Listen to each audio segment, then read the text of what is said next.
database. We thank all for being here. So we have gone through a lot of discussions this morning on how we can promote or support open access. For me, I think the African continent is the one that should have been taking the lead in promoting open access. Unfortunately, we are not the one. We are not even making sure that we are getting the full benefits of open access paradigm. We are the ones that have a lot of institutions that cannot pay subscription fees for the journals that we want to subscribe to or we would love to subscribe to. Most of our researchers are doing research and publishing in journals from the open science content that go with that research. And so for me in particular, which also is what the AAU also believes in a way, open access should have been a gift to the African continent. And knowledge managers, especially on the continent, must be the ones driving forward that desire to make sure that all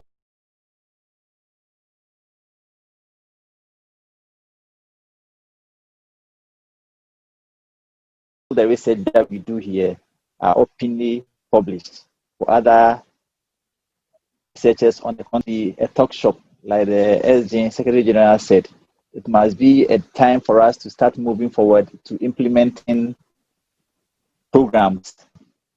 They are not hidden, not also hidden in other areas where it's almost impossible because they have embargoes on them to be able to use the information that have been generated from within our own continent, from our faculty members, from our colleagues across the continent.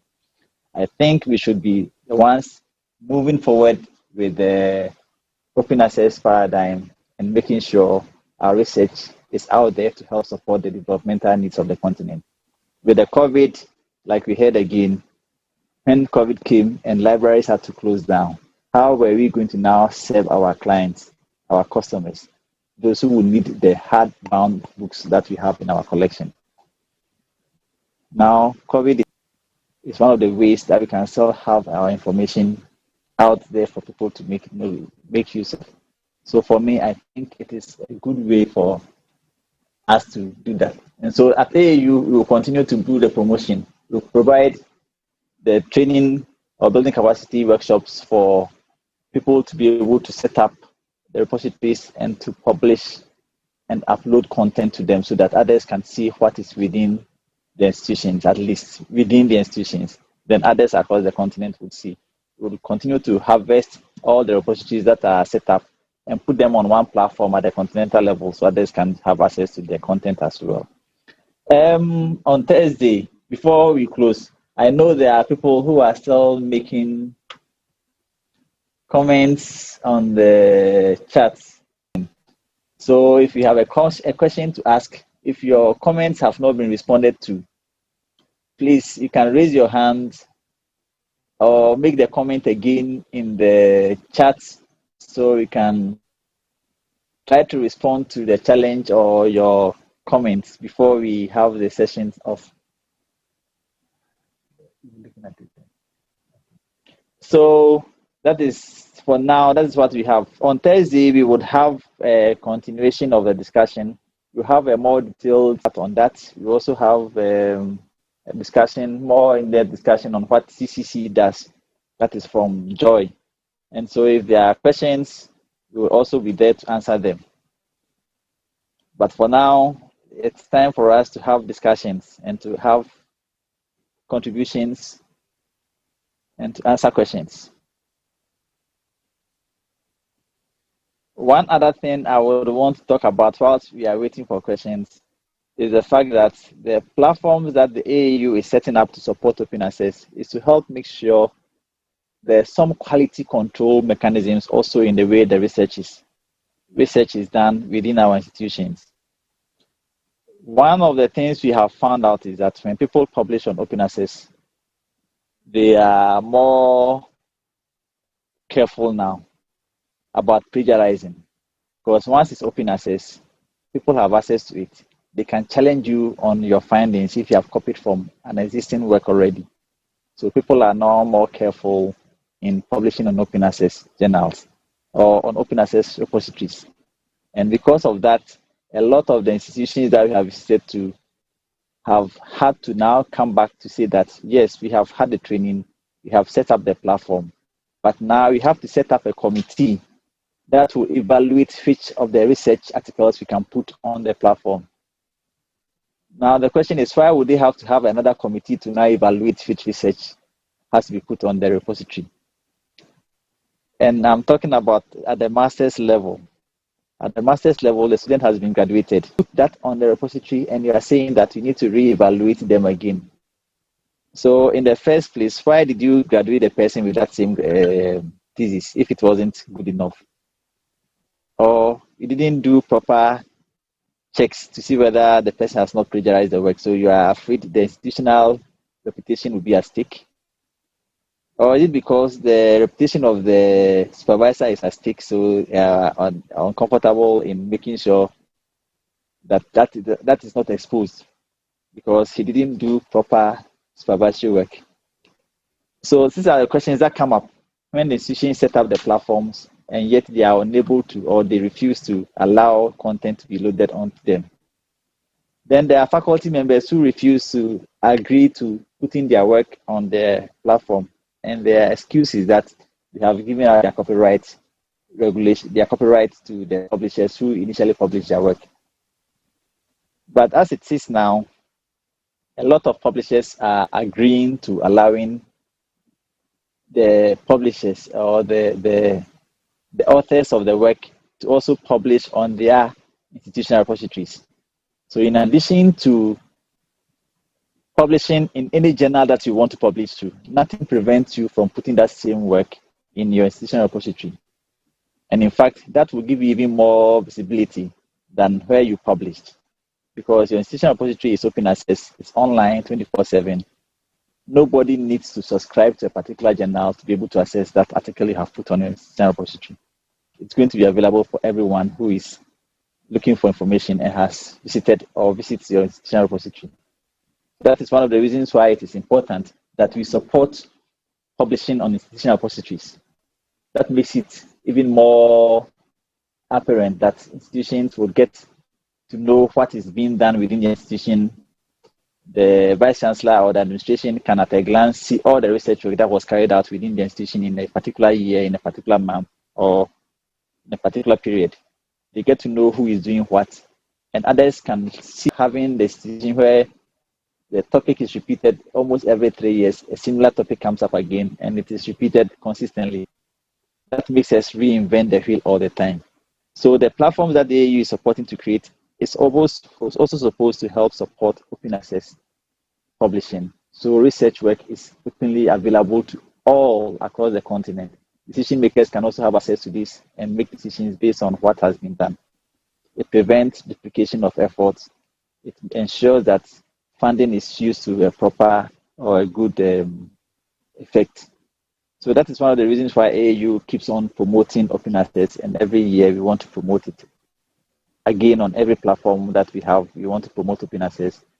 We want to now add even open science to it, so that it's not just the final work, but everything that is associated with the research, from data to analysis to methodology and everything else is done. So let's see. Are there any questions? People are not asking questions. So we take it that everybody is fine and we can conclude our meeting. Okay, there's one question. Okay. It says, is it proper for an institution to hire consultants as administrators to the IR instead of having administrators from the IT center of the university?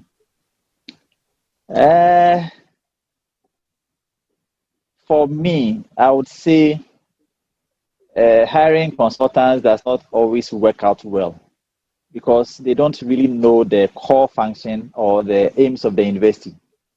One of the best things to do, to even begin with, is the need for having an institutional policy that will govern why the IR is being set up. That should clearly be spelled out. Why is it being set up? What are the requirements? Who is going to be able to contribute content? Who would manage the content? Policies that will govern the structure and operation of the IR. And it is good to have people in-house do this, because they would be the ones with the institution and who are able to help them. The administrators can be hired, but I'm wondering how that will help. Because the experience we have had is that when you hire people who are outside administrators to manage your institutional repository for you, they end up messing you up. So it's for me, I recommend that you have, not from the IT section, but even more importantly from the library or the librarians who have, because that is part of the work of the library. It's an extension of the what do they call it? Cataloging and classification that you do. You have to catalog and classify your content and put them online and make them findable. So if you hire an expert from outside, it's like hiring an expert from outside to come and handle your library for you. That's how I see it. So I think it would be good to have that done by people in-house. Okay. Yes, okay. Then there's a recommendation from Nina Chachu from the Ashasi University here in Ghana. It says that it will be good or great for AAU to collect and share IR policies so that institutions don't have to totally reinvent the wheel. Okay, we have had trainings. Okay, so we will begin to put some of those sample policies online so people can take a look at them and see how they can retool them to suit their local needs. We will do that. Thank you very much, Nina. We would do that for all the people who have. Actually, one of the things we intend to do very soon, we will send a circular around, is to have a webinar on preparing institutional repository policies, governance and operational policies. So when the time comes, we will announce that one, and we want to come in. But we also put some of the policies that we have on the data platform. And then you can, the institutions that need to come up with policies and see how they can modify it to suit their needs.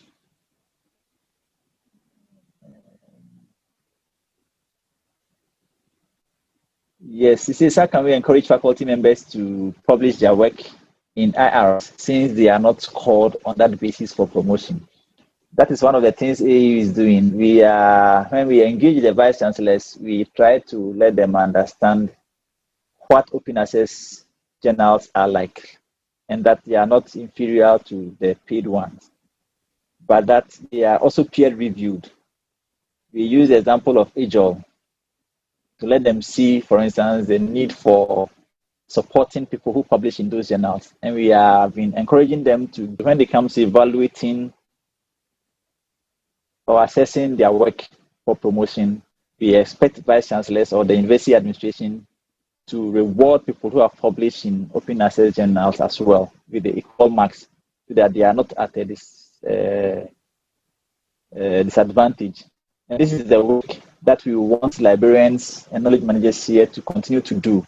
We need to engage your administration. You need to make them aware that publishing in open access journals does not mean somebody's work is inferior quality, but that it's equally as good as those who publish in the paid for journals.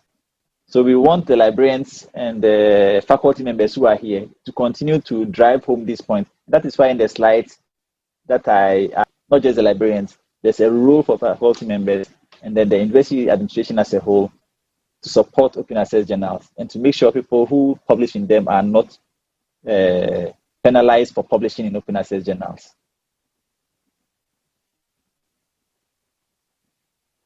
Okay, yes, that's also true. Dr. Levely also recommends that you strengthen the advocacy to institutional management as well. So within the library institutions, within the HEIs, we expect that the librarian and their teams and the faculty find people who are champions and who can promote open access and get the university administration to support by signing the open access declaration. Once they sign the open access declaration, then they are duty bound to ensure that people who publish in open access journals are not penalized. So I think that's one of the ways you can also take a look at it. If you can push for our institutions to sign the online open access declaration, then they will be forced to ensure that once they have signed and they are signatories to it, and people implement that in their institutions, those people will not be penalized for it, but they will be supported to continue with publishing in open access journals. Okay, Andrew Hansenadi says that he thinks that major hurdle in accepting open access journals is the threat of predatory journals, which are often open access. That is very true. But there are also those that are very, very recognized. And the librarians, again, would have to help the institutions to identify open access journals that are predatory and to warn the faculty members against publishing in such journals. My personal experience also over the past 13 or so years handling that is that most of the institutions on the continent do not have a supportive system for the faculty members who wants to publish. And by supportive system, I mean have, for instance, an office where new or young publishers can go to and get help in how to publish, as to how the person publishes, whether the person is going to, like I always say, swim, jump, move around them, learn how to publish. So everybody is on their own. But if there is the possibility of having an office or an officer within the institution who would consistently help new authors or new faculty members, guide them through the publishing process, where to publish, how to get yourself, retain your copyright, who to publish, or how to get to engage publishers so that you retain your copyright and stuff like that. I think it is going to be a very good way of helping publishers publish and getting people not falling prey to these predatory journals. So the librarians, we have a lot of work to do. We need to stop sitting comfortably in front of our books or being watchers of books or hard copy content and begin to do a lot of other things that will help the open access paradigm to move. Can we set up offices to help guide new faculty members so they know how to publish, where to publish, and how to retain their copyrights? Can we engage the faculty so they know the benefits of publishing in open access journals? Can we engage the administration so they get to understand that they need to support open access publishing within the institution? Can we engage them so they can even set aside funds for people who want to publish in open access journals like AJOL and the others? There are a lot of things we need to have done so we can start moving away from sitting and watching our books to becoming people who are helping people to access content within our institution. So that when COVID goes, we can still have people going to the online portals that we have created during this season to make sure they get information instead of just having to come back to the library or walk to the library to always come and ask, can we have this article? Can we have this article? They should be able to have spaces where they can do this. That is why the agent was saying that we must begin to have a look at creating an environment that supports these systems. We must have an environment that supports publishing online from scratch and making it openly accessible. Let me try to see if I can answer most of the questions that are coming up. It says, what's the process of signing into the open access declaration? It's online. I think I'll share the link. So the institution will have to go online if they are agreementing of the ideas behind open access. That is the most important. It's not just the signing. As for the signing, you can easily go online and say that yes, you are part of open access. We are signatory to the open access paradigm, but we need to just go beyond just the signing. We need to also implement them. I see a question in regards to updated list of predatory journals. May I answer that? Yes. Yes. Okay. Irene, in regards to the list of predatory journals, this is it's This is why we'll be hosting the webinar on Thursday, showing you how the open science solutions are able to help identify some solutions I was talking about. I will be talking about is dimensions, which is an open, it's a research discovery solution, which is like Web of Science or Scopus, but in it is also indexed journals. So all good quality journals are indexed there. So through that, we'll also be taking you through how you are able, it's just not an issue of having an updated list of predatory journals or a white list of journals, but using various open science solutions that can help you in identifying good quality journals as well, so that you don't have to be heavily reliant on a list, but you can use AI to help you identify these good quality journals per subject area. I hope I've answered your question, Irene. But at the end of the day, we're able to give you some level of empowerment. The webinar is on Thursday at 10 a.m. GMT, 1 p.m. EAT. GMT, that is Accra time, EAT, Nairobi time. So you'll get all this information. We'll be talking in depth about it because we will be introducing Dimensions, which is an open access citation database. So visualize Scopus and Web of Science. For those of you in Cali, you've had negotiations with Elsevier and Clarivate Analytics, so you know what you're talking about. But visualize the same solution, but free. Completely 101% free. So you'll be able to get all that information. So I will share with you the Zoom link for that, for those who are interested, for Thursday, and then you can join us as well. I hope I've answered that question appropriately. But in the meantime, I'm sending you the link right away. And on top of that, we'll be streaming it live on Facebook. So in case you can't make it, you'll be able to get it on the Facebook Live as well. Okay. So on the thank you, Joy. On the flyer that was shared, also the link for Thursday is there. You realize that the 2 days have 2 different links. The link on Tuesday is different from the link on Thursday. So the link on Thursday is also there on the flyer that was shared initially. So you can join there. The last question that I'll answer, and then we can go because you have already done the 2 hours, is that AU must enforce make sure the members are, we wish we could do that. You cannot force the institutions to do what we want. So the only thing we do is that we do advocacy. We try to engage. Term of office is gone and they leave. Those who take up from them may not be so interested in making sure open access is moving forward. So it's something that has to be done consistently. So within the institutions, we want to continue to engage the librarians rather, who are there most of the time, to support us in making sure we get to the faculty members as well. The faculty members would help us by giving us the content if they understand and support the process.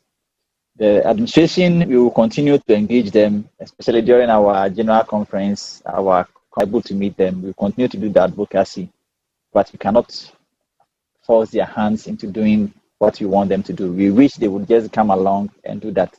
Unfortunately, it doesn't happen like that. So it's difficult, but it's an uphill task for us to make sure we chip away small until the whole mountain comes down.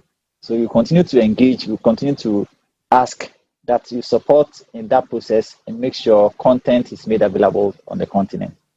We thank all of you for being here with us for the past 2 hours. We are hoping that we'll meet again on Thursday so we can have more discussions on how we can add further visibility to the research that is happening on the continent, how we can do that through the various platforms that we have, in addition to the institutional repositories. What Daryl talked about, what Joy talked about, we want to make sure we have that information. And then when we have the information, we would beg not for you to sit on the information, but we want you to be ambassadors of the information that we have shared this morning and the one we will have on Thursday. We thank all of you for being here on behalf of the Association of African Universities and on behalf of the Secretary General of the Association. I want to say thank you to all of you and to wish you a nice rest of the day. We see you all on Thursday. We will share the presentations. We make them available so others can have a look at them and then make their content. Have a nice day, all of you. Bye. Bye. Hi, Andy. Hi.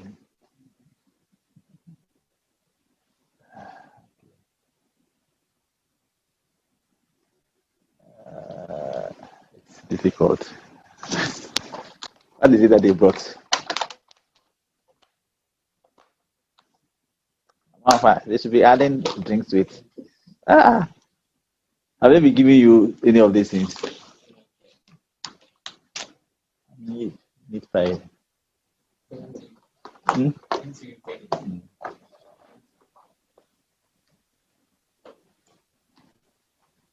Come for support, eh?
Participants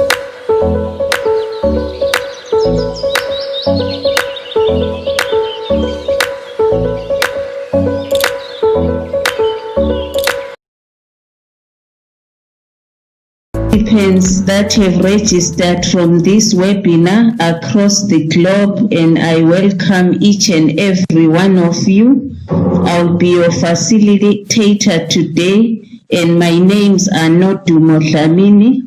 I work for the Association of African Universities here in Ghana as the Director of ICT Services, Communications and Knowledge Management.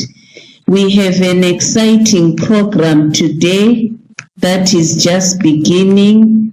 I'll be taking us through the program. We have a lead presenter who is Dr. Violet Makuku, co-presenters Dr. Rita Makumi and Mrs. Abigail Zama. We also have technical support from Mr. Kwesi Sam and Miss Irene Duffy of our Adobe platform. Who has logged in to the HAQUA Phase 2 webinar. First of all, you would see 4 pods on your facilitators are going to control their PowerPoint slides. And then also you will see Q&A pod, and then a chat pod and attendees pod as well. Now the Q&A pod is a section where every participant, if you have any question, any contribution to the discussion that will be going on, you kindly go to the pod and then you put your questions there. When we get to the Q&A session, the facilitators are going to answer or respond to all your questions and contributions. Now you will also see one is the everyone pod. Everyone pod means that all of us who have registered for today's webinar can send messages, can respond to messages on that pod, and everybody sees it. But there is a second pod that is a bit private. If you want to chat with any participant who is logged on today's webinar privately, all you need to do is to go to the attendees pod. You scroll through and you put your cursor on the person's name. So for example, if you want to chat with a friend, put your cursor on the person's name. The option of start private chat will show. Click on start private chat and you will be able to engage the person privately. Messages sent to that pod will not be seen by anybody. It is between you and the recipient of that message. So we have Q&A, we have chat pod, and then we also have the attendees pod. The chat pod has the private one and then also the general one, which is for everyone to communicate. Thank you very much, Ms. Nodumo. I think this is much more clear. Thank you very much, Kwesi. So based on our program now, we have some short remarks that will be coming. The first remarks that we will hear are coming from Professor Etienne Ehile. Etienne Ehile is an Ivorian national and a renowned physiologist. He holds a doctorate in neurophysiology that he obtained from France, and his research works have largely focused on that. He's also the former Director de Cabinet at the Ministry of Health and Public Hygiene in Ivory Coast, and also a former Vice Chancellor of Université Nangui Abrogwa in Ivory Coast. He became the Secretary General of the Association of African Universities, and Professor Ehile is not new to the higher education sector, particularly AAU, because he was also an active member of the AAU governing board since 2005. As you can expect, he has also published several scientific journals, and he has also held other administrative positions during his career. So I would like to welcome Professor Ehile to give us a few remarks. Kwesi, if you could assist him to enable his microphone. I'm trying to locate Professor Healy online, but it appears he is not online yet. Okay, no, that's fine. The next person that is meant to make short remarks is Miss Deidre Lennon. Is Miss Deidre Lennon logged on? She's logged on. Yes, she's logged on. Okay. She will switch on her microphone and then also her camera for us to see her shortly. So she is ready to make a presentation. Okay, before she makes a presentation, I'll just briefly introduce her.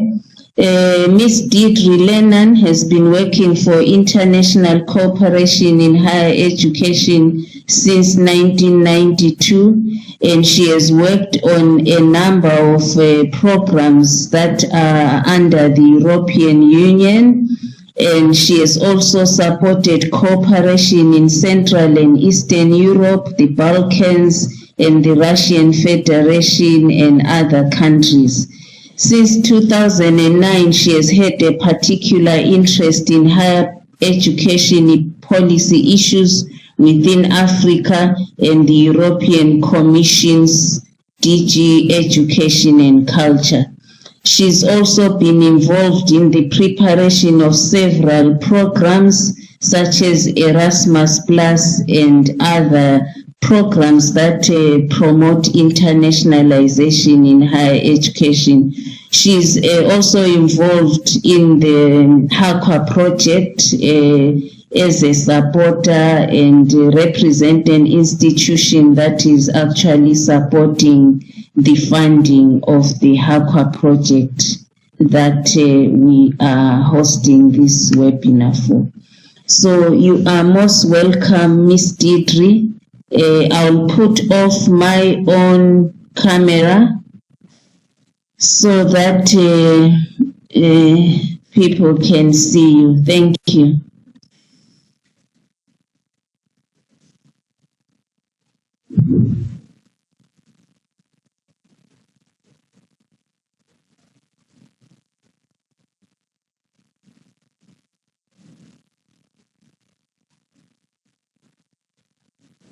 Kwesi? Hello, Ms. Nodumo. Yes, is Deidre okay? Yes, she is a presenter. I don't know if she can hear us. She has to put on her microphone and then her speaker as well.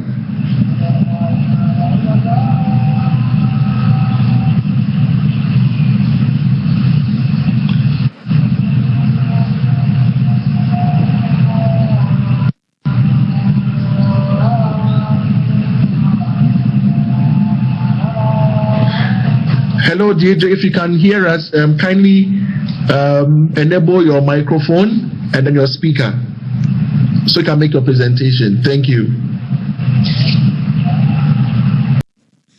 Okay, maybe we can return to that. In the meantime, I suggest that I can be introducing the speakers that we have today.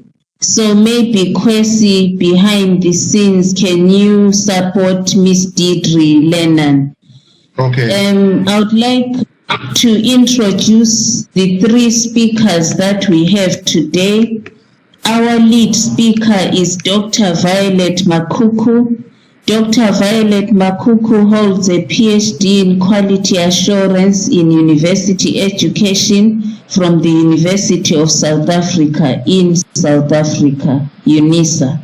She is a higher education quality assurance specialist, is a workshops coordinator for AAU, and is the project officer at the AAU for the project that we refer to as HAQUA Phase 2, Harmonization of African Quality Assurance and Accreditation Initiative. Dr. Violet Makuku has been engaged as keynote speaker, guest of honor, and leader of panel discussions in several international higher education events and webinars such as these, including the AAU TV. She has also designed and facilitated Continental workshops for higher education personnel to address quality assurance challenges in higher education teaching and learning, quality assurance research, and building the quality culture in several countries. She has participated also in institutional evaluations and is an external program reviewer for national councils of higher education in several African countries. She is a leading external examiner for PhD thesis in higher education quality assurance, teaching and learning, and curriculum. Before joining the AAU, Dr. Makuku was a director of quality assurance at the Bindura University of Science Education, Zimbabwe, and also is a former university lecturer with over 14 years of experience. So please welcome Dr. Makuku, who will be our lead presenter today. She will be supported in her presentations by two ladies. The first one is Dr. Rita Makumi. Dr. Rita Makumi is the Director Quality Assurance at Ndege University in Uganda. She holds a Doctor of Philosophy PhD in Management from Kumba University in Uganda. Rita has been teaching and researching at university for the last 11 years. She is actively involved in quality assurance trainings and qualifications framework practices. Currently, Rita is also the president of the East African Higher Education Quality Assurance Network and a chairperson of the Uganda University's Quality Assurance Forum.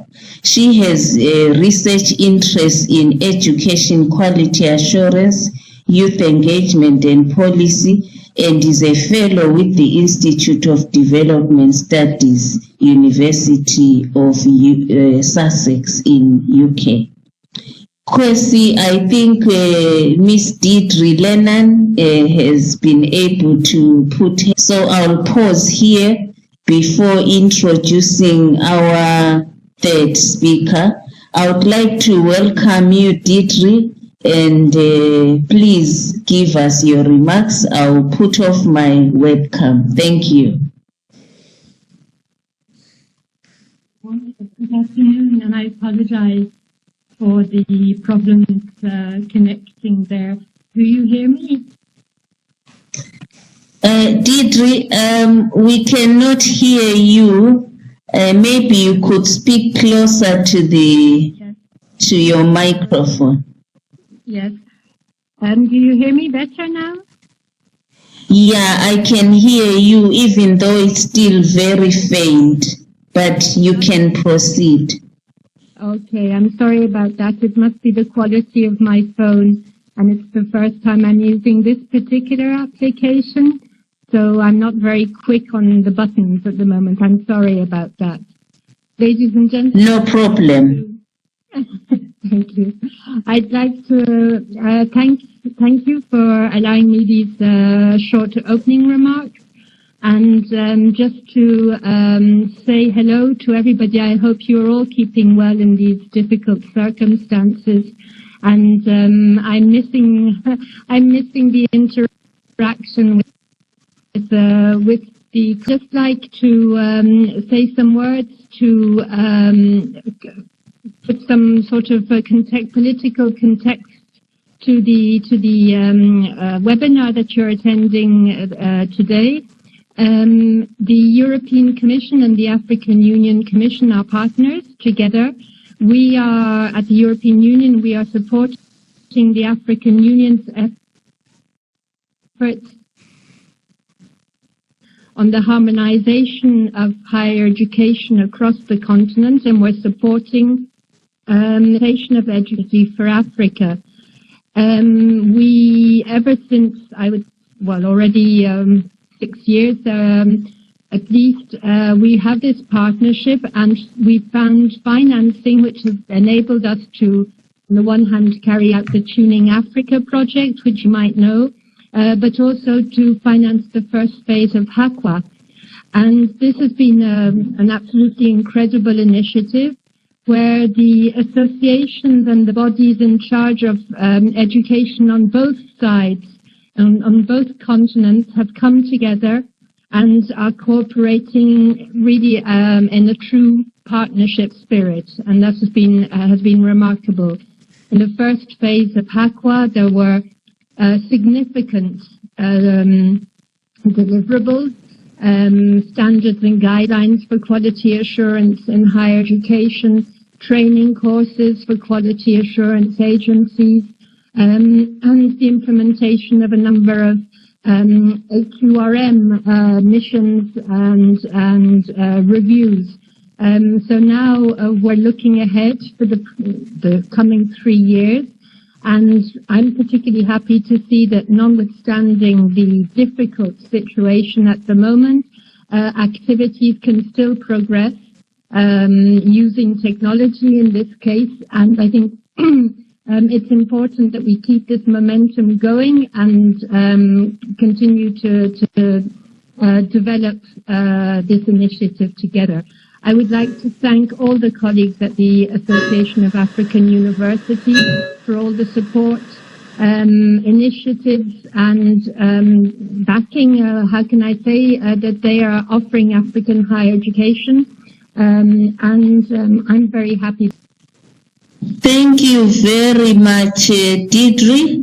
We appreciate the partnership that we have with the European Union Commission, and we look forward to working together. Yes, so Professor Ehile is with Dr. Makuku, so he's going to speak through Dr. Makuku's laptop. So I think Prof is ready. Okay. I would like to welcome you, Prof. Ehile. I've already introduced you. I don't know if you are able.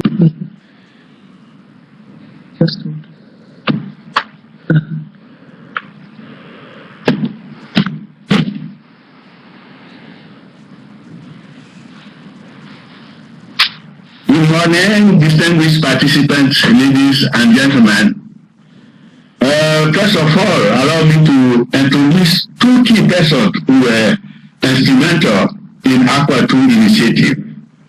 I mean Dr. Beatrice Ngenga, the chairperson of today's webinar, who is retired as former head of the Education Division at the Human Resources, Science and Technology at the African Union Commission, and Mrs. Deborah Lennon, who is currently at the Directorate General for Education, Youth, Sports and Culture.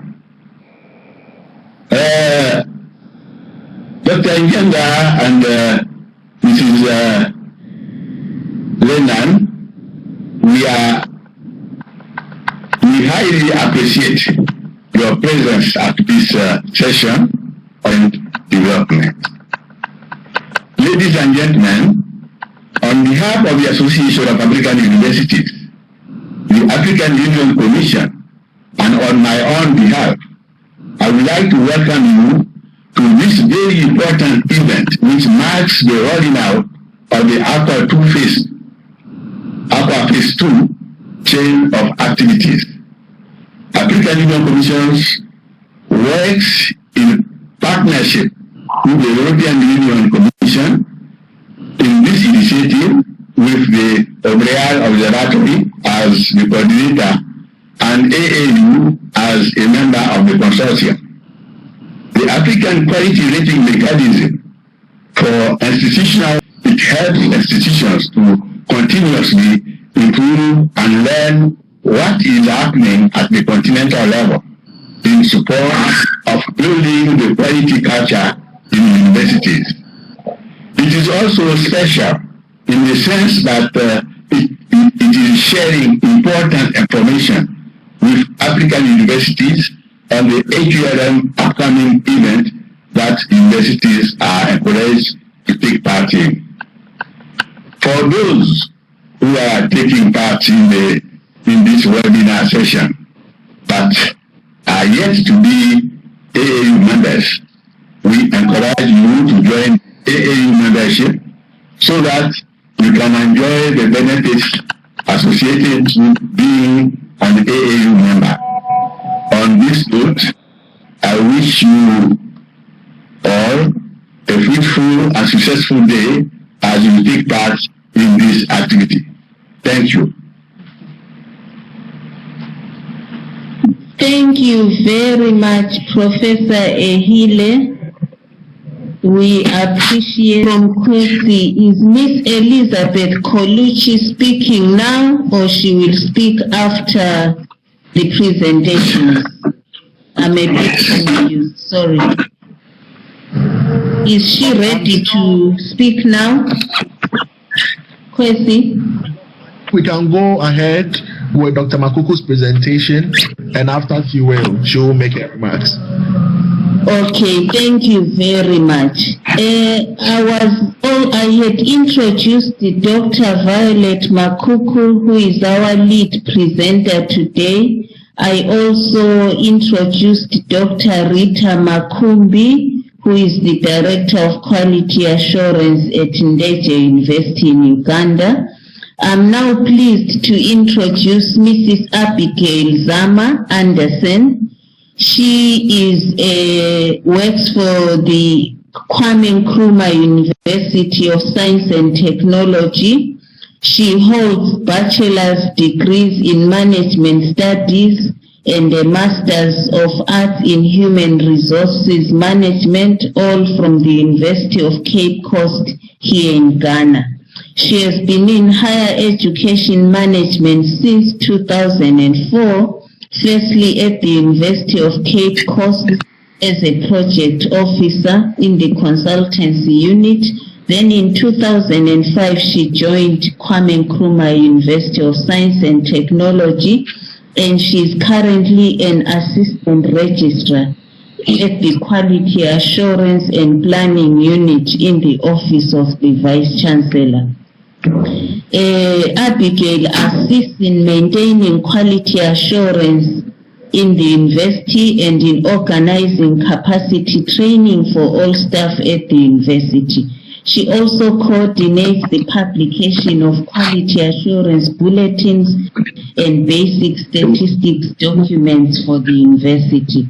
She is also involved in the development of policies and guidelines, and as part of her duties also provides information and data on behalf of the university to external stakeholders such as the National Accreditation Board, National Council for Tertiary Education, AAU, and the Association of Commonwealth University.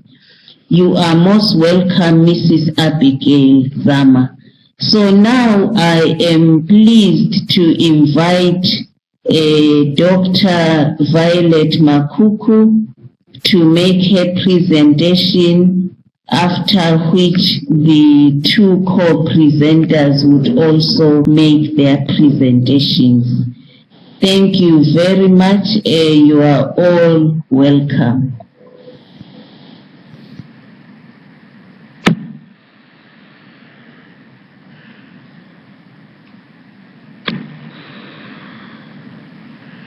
Thank you very much to all of you for joining us at the Association of African Universities.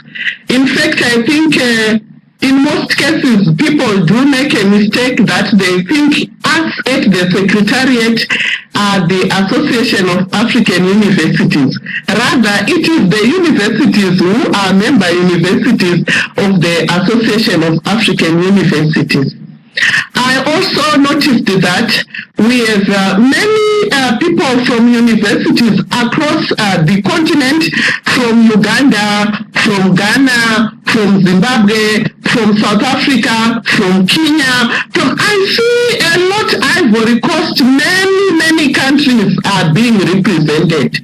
And this excites us as the Association of African Universities, because as we roll out this AQUA Phase 2, we really need to work with all the countries, the 54 countries in the continent. Coming on to my presentation, we are looking at the harmonization for African higher education, quality assurance, and accreditation. And as you shall see when we proceed with the presentation, there are many aspects of the quality assurance and many initiatives that have been rolled out since earlier than 2015 in order to support quality assurance in higher education in Africa.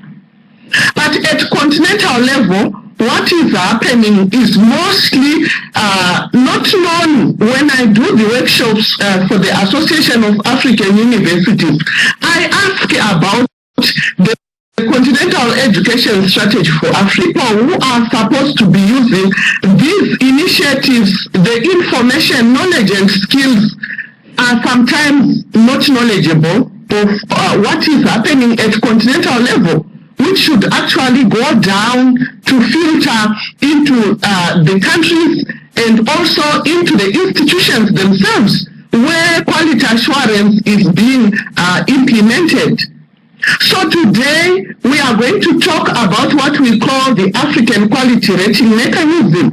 We want to look at the rationale, the benefits, and the way forward. The speakers you have heard about us. Let me talk a bit about the Association of African Universities, where I'm housed and where I'm also the project officer for the AQUA 2 and AQUA 1. So the Association of African Universities is an international non-profit and non-governmental organization that was created in 1967. Sometimes when I talk about it, AAU is more than 50 years old. And for those 50 years, it has been supporting African higher education through creating platforms for discussion and also trying very hard to resolve some of the issues which have faced the African higher education from then till now. Some of you have already attended what we have as the Emergency Remote Learning webinar series. And this is what AAU does, highly responsive. And so that's why we say, if you are members, you won't lose out. The benefits are much more. So we aim to improve the quality of African higher education in general and strengthen its contribution to development. The Association of African University is also the implementing arm of the African Union Commission, and so it's not by accident that the AQUA initiative is part of it. AAU is the part which is the brainchild of the African Union Commission under Beatrice Njenga, as already explained by Prof. Eile, but funded by the European Union Commission through Ms. Dedre, which is very important in their political partnership. Now, what is important also is to note that this Continental Education Strategy for Africa is a very important tool under which we are also pushing everything to do with quality in higher education. But at the end, when you get the sharings of these webinar presentations, we will make sure that the important documents are for this webinar. Now, I just want to also give a brief background of the reasons for a common African higher education quality assurance framework to understand as I go deeper with the presentation. The African Union's vision for a harmonized, relevant, and globally competitive higher education system is a long-term agenda that they've had. In view of enhancing intra-Africa mobility and skills portability at institutional, regional, national, and continental levels. And this affects both staff and students. For staff, for example, they could move from one institution to another.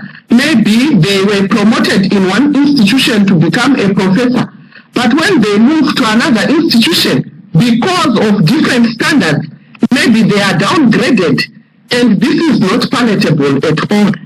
For students, most of them have lost very, very good scholarships because of the absence of this common African higher education quality assurance framework, which is now being built now through the Aqua Initiative Phase 1 and Phase 2. You will see what has been done in order to support this. Again, in the last 10 years, the number of national quality assurance agencies has more than trebled, but the common language is still missing. And this becomes a cause for concern for all who are concerned with this intra-Africa mobility and the way that we should move with our standards in universities, African universities, and national quality assurance agencies. So, in African quality assurance framework, under the Aqua Initiative, we started it under the Aqua Initiative 1, in order to create stronger links across the regions and language groups and the topic of quality assurance.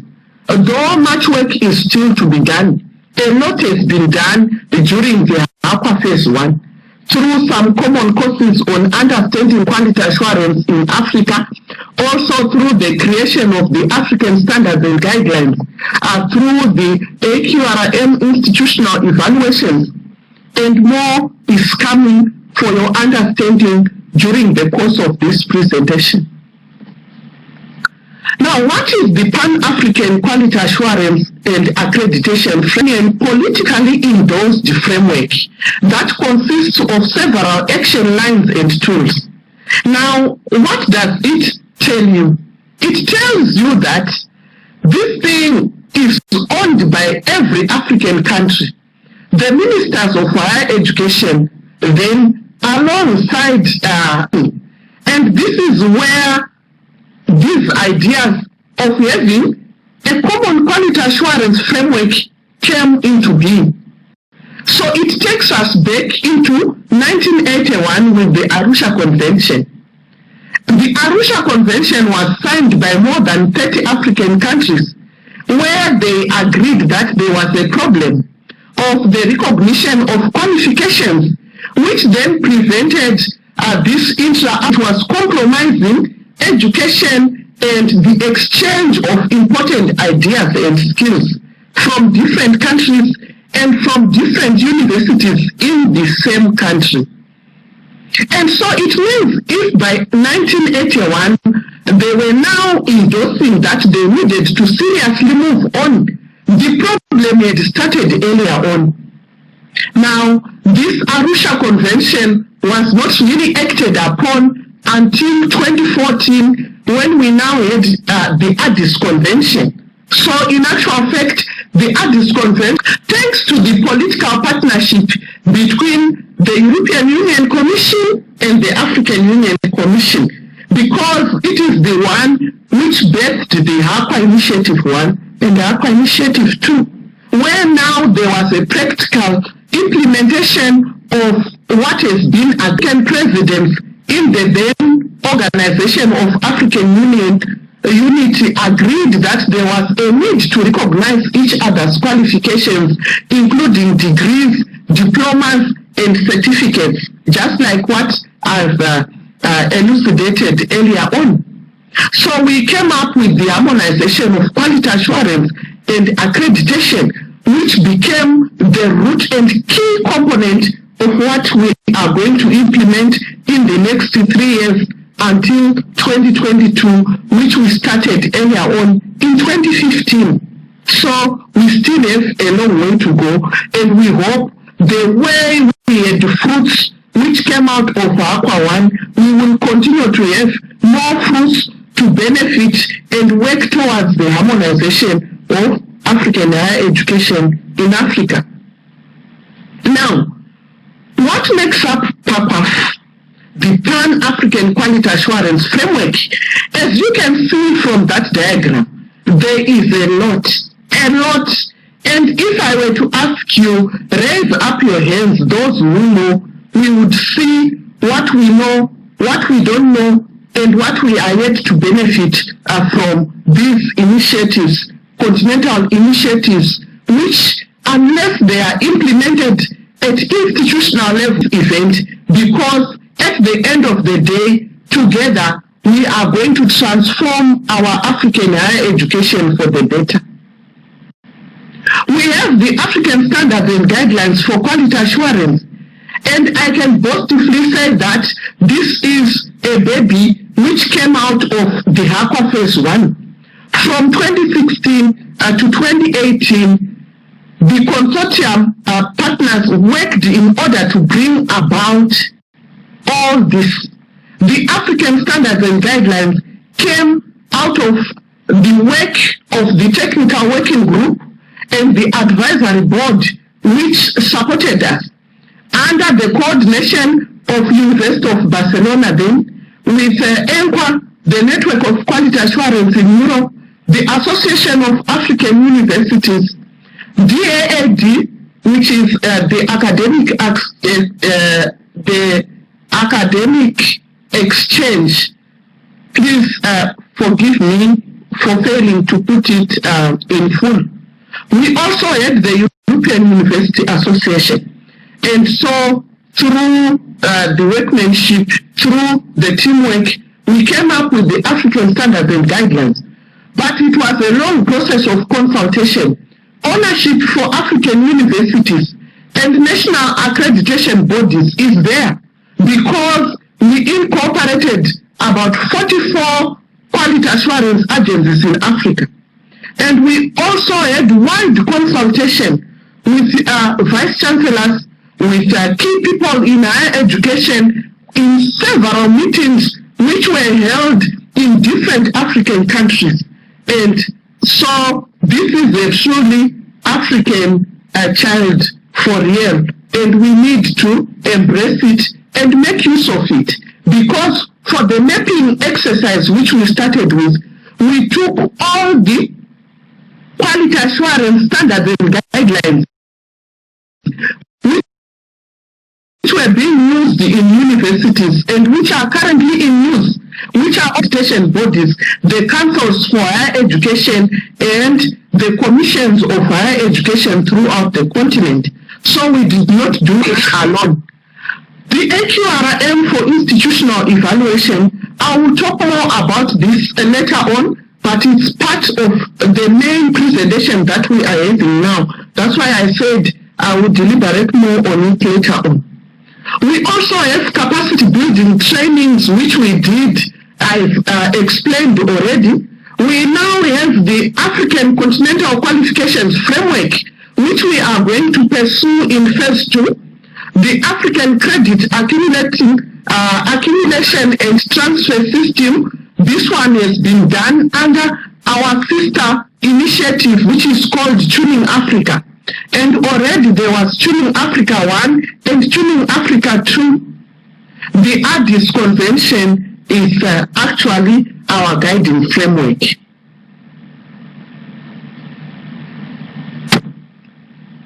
Moving on, as I have already explained, in APA 1, those are the partners who worked in a consortium to come up with what I've already explained to you. The main objective was to contribute to and support the harmonization of African higher education programs and the creation of a revitalized, distinctive, attractive, and globally competitive African higher education space through enhanced intra-African collaboration. The APA 1 aimed also to have the development of a harmonized Pan-African quality assurance and accreditation system at international, regional, and continental levels. And surely, I can say that we managed a lot as a consortium.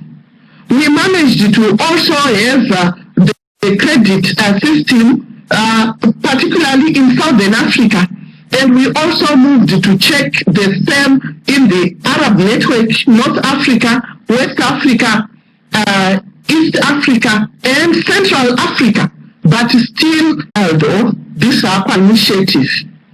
We are now building upon and scaling up and promoting the results of AQUA 1. So the main activities are to do with more dissemination of the African standards and guidelines.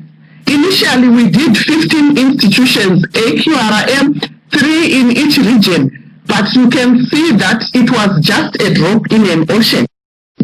And this time around, we are going to have more than 100 if possible, but this is the reason why also we are saying thank you to those who are now sharing this platform with us as we try to share knowledge and information as well as the skills to do with what we are going to do in our phase 2. Our implementing team this time around is going to be made up of Abigail Global Observatory as the coach and the European Network for Quality Assurance. We have gone a step further this time around to have MOUs signed with our regional partners and organizations like CAMES to represent the Francophone Africa, IUCEA, Inter-University Community of East Africa, the NACA for Egypt and North Africa, and the Arab region, the SAQUAN, which is the Quality Assurance Network for Southern Africa, SARUA, which is for the network of Southern African universities under the SADC, CNAC. This is particularly for the Portuguese-speaking Lusophone, and it's based in Mozambique. And the strategy really is to make sure that we scale up and increase the grassroots reach out, because without these regional and national networks, it will be very difficult to start from the continental level to reach everyone in different countries in the 5 higher education regions of Africa. So this is an improvement of what we did during the AQUA phase 1. We also have an advisory board which is made up of key regional and continental organizations which are representing key sectors of quality assurance. We also have, together with the advisory board, a supporting technical working group. And the last one also did a sterling job, and we hope we will continue to have good results from them. Now, what are the objectives of AQUA? To be the improvement of quality and harmonization of African higher education in order to support staff and student mobility. And this is